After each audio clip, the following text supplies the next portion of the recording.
आज हम लोग बिंदु के बारे में अध्ययन करेंगे। तो चलिए हम लोग स्टार्ट करते हैं बिंदु के बारे में अध्ययन करना। यदि हम समतल में एक नुकीली वस्तु से अगर ये डांट बना देते हैं तो इस डांट को ही हम लोग क्या बोलते हैं, बिंदु बोलते हैं। ये देखिए, इस डांट को ही क्या बोलेंगे, बिंदु बोलेंगे। और इस बिंदु को अंग्रेजी के कैपिटल लेटर से क्या करते हैं, प्रदर्शित करते हैं। यहाँ पर देखिए ये बिंदु है और इसको अंग्रेजी के कैपिटल लेटर ए से प्रदर्शित कर रहे हैं। ठीक, इसको पढ़ेंगे कैसे, तो इसको बिंदु ए करके पढ़ेंगे, है ना। अब देखिए इस बिंदु की ना तो लंबाई होती है, ना ही चौड़ाई होती है और ना ही क्या होती है, ऊंचाई होती है। ठीक, अब हम लोग किसके बारे में पढ़ेंगे, तो अब हम लोग रेखा के बारे में पढ़ेंगे। ये तो देखेंगे रेखा क्या है।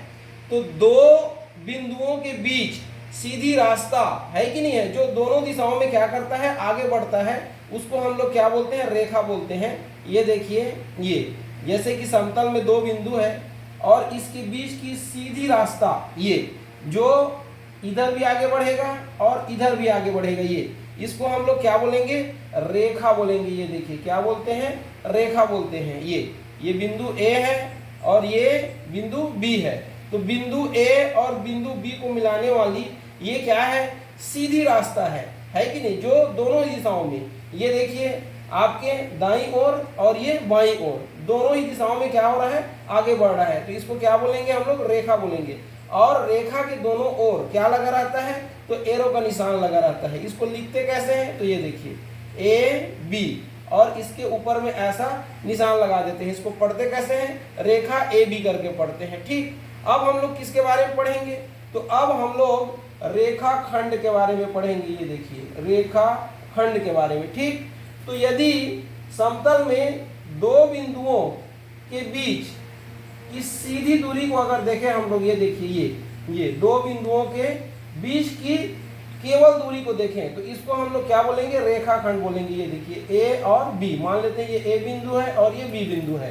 तो ये दो बिंदुओं के बीच की जो निश्चित दूरी है कि नहीं है, उसको हम लोग क्या बोलेंगे, रेखा खंड बोलेंगे। इसको लिखते कैसे हैं, तो इसको लिखेंगे हम लोग ये ऐसा, ये पढ़ेंगे कैसे, तो रेखा खंड ए बी और लिखेंगे ऐसे।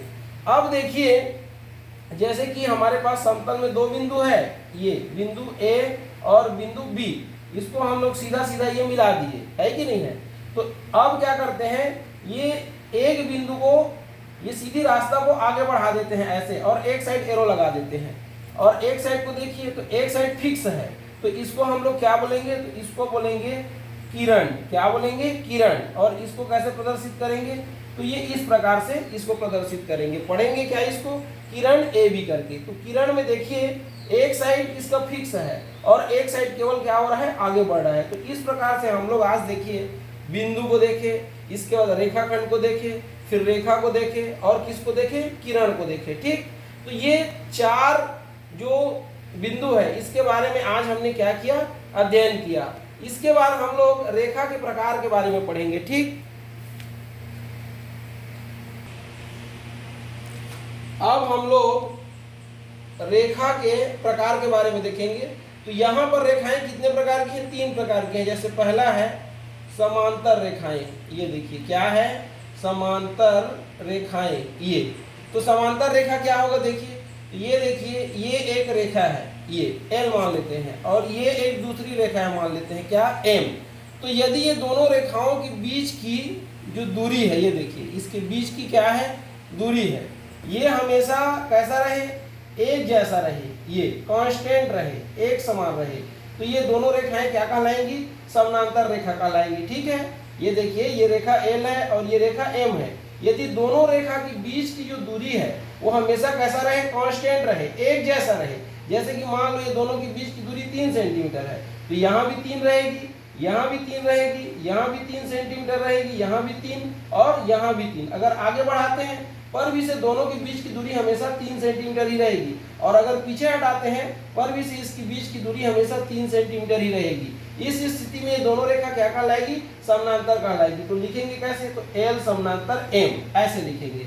फिर सेकंड देखते हैं, तो सेकंड होता है, ये देखिए प्रतिच्छेदी रेखा। क्या होता है, प्रतिच्छेदी रेखा। ये प्रतिच्छेदी, ये प्रतिच्छेदी रेखाएं, ये ये क्या होता है, तो ये देखिए मान लो हमारे पास एक रेखा एल है और दूसरी रेखा क्या है, एम है, ये, और ये दोनों एक बिंदु पर क्या कर रहे हैं, एक दूसरे को प्रतिच्छेद कर रहे हैं, मान लेते हैं ओ बिंदु पर। तो ये दोनों रेखा, ये एल रेखा, ये एल रेखा और ये एम रेखा, ये दोनों क्या कहलाएगी, प्रतिच्छेदी रेखाएं कहलाएंगी। ठीक, अब एक तीसरी रेखा होती है, यहाँ पर हम लोग इसको देख सकते हैं, ये तीसरी रेखा क्या है, तो यदि हमारे पास एक रेखा है देखिए एल, ये, और इसी के ऊपर एक अन्य रेखा हो ये एम, और देखने से हमको ये दोनों रेखाएं कैसी दिखाई दें, तो एक के ऊपर एक या हमको एक ही रेखा दिखाई दे, तो इसको बोलते हैं समपाती रेखाएं। क्या बोलते हैं, समपाती रेखाएं। तो ये क्या हो गया आपका, समपाती रेखा हो गया। ठीक है, लंबवत रेखा भी होता है, ये देखिए ये इस प्रकार से, ये एक जैसे कि हमारे पास ये क्षैतिज रेखा है ये, और एक सीधा खड़ी रेखा है ये इस प्रकार से। अगर खड़ी रेखा ये क्षैतिज रेखा के साथ एक बिंदु पर कितने अंश का कोण बनाए, 90 अंश का कोण बनाए, तो इसको हम लोग लंबवत रेखा बोलेंगे। और ये क्या है आपका क्षैतिज रेखा, मान लेते हैं एल है, और ये रेखा एम है, तो रेखा एम क्या है, लंबवत है, किस पर लंबवत है, एल पर। तो कैसे लिखेंगे, एम लंब है किस पर, एल पर, ये एम लंब है किस पर, एल पर, ये ऐसे लिखते हैं। तो इस प्रकार से रेखाओं को हम लोग समझते हैं। ठीक।